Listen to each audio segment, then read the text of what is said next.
Something isn't right with this situation. So, guys, as a lot of you know, Gene Hackman passed away, and his wife, Betsy Arakwa. If I said that right, I'm pretty sure I said it wrong. Nonetheless, both of them passed away a couple of weeks ago, and when we initially heard the story of those two passing away, a lot of people thought it was weird. A lot of people were like, that doesn't sound right. Now, initially, I thought, because people kept asking, I'm like, it had to be carbon monoxide. That's like the only way. Then more information comes out about their death, and you find out that the wife died in a bathroom with pills spilled on the floor, and then Gene Hackman was somewhere else in the house. Forgot where he was. All right. Then, about a week later, another story comes out that both of them were dead for a long period of time, and that mummification started setting in, and that then told me that they were dead for a couple weeks. At the very least, 10 days, but if not, 14 days or more. So that didn't sound right. So that means they were down for a long time, and nobody checked in on these two. All right, fine. Now, come to find out about a day or two ago that the wife died first, and then Gene Hackman died a week later.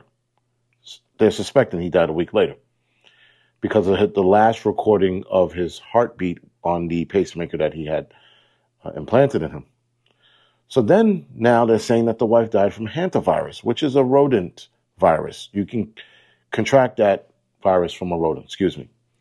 So now a lot of questions are now being raised because if she did have the hantavirus, where did she get it from? That's number one.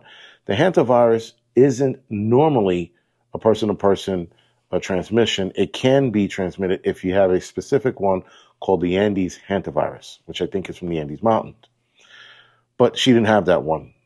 At least that's what I'm thinking because Gene Hackman didn't contract anything. So she gets the hantavirus. She starts getting symptomatic, and it takes anywhere between a week to 8 weeks to start showing symptoms when you contract it. But it takes about a week for you to die from it if you go untreated. So she, hopefully being a responsible lady, gets sick and doesn't decide to go to the doctor's office. And as she's getting worse, you know that you have an ailing husband. You know that you have a husband that has Alzheimer's. And you don't think to go, let me go to the hospital. Let me call his daughter, have her come down, fly down or fly in to come take care of him, or have somebody, a caretaker take care of him. Strikingly weird, right? That whole thing. Interestingly enough, the wife did not talk to her mother for months. And her mother is 91 or something like that. Her mother's pretty old. So she doesn't talk to her mother for months. Gene Hackman's daughter, who said they were close, doesn't talk to her father for months. You can't be close and not talk to your parents for months. It's impossible. To state that you're close means you're checking in on your parents at least once a month. This lady didn't do it. So I already know she's lying about that. Now, all of the issues, guys, is that how does your wife pass away from the hantavirus and then a week later you pass away? That means Gene Hackman was walking around the house for a week or so, just stepping over his wife's body.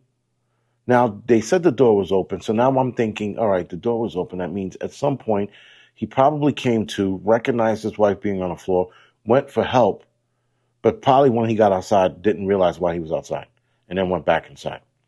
Then a week later, he dies. Now, the articles are all over the place. One article said he had a heart attack. Another article said he had a cardiac event, which means that it wasn't a heart attack directly. And if he had a heart attack, his pacemaker should have kicked in to jumpstart his heart. Or pacemakers are to put your heart back into a certain rhythm, not to bring your heart back from it being stopped. It doesn't work that way. But anyway, all of these questions. Now, again, the hantavirus, back to that has a 38 to 50% mortality rate. You get that from rodents, and you get it from rodent poop, urine, and blood. So again, where did she get this from? And even, like I said before, she had it. How come she didn't square herself away by going to the doctor or having a doctor come over to the house? There's a lot of conspiracy theories starting with Gene Hackman. I don't see where anybody would want to come after an old 95-year-old man who's suffering from Alzheimer's. But Randy Quaid, who is Dennis Quaid's brother, states that they got him. And he stated that in Twitter somewhere. And Randy Quaid is very conspiracy theorist. as a very, yeah, he's a conspiracy theorist. He has a lot of conspiracies with Hollywood, and a lot of it tracks and some of it doesn't. So why would they go after Gene Hackman unless Gene Hackman wasn't the target and the target was his wife? So they gave her the hantavirus so she passes away from it.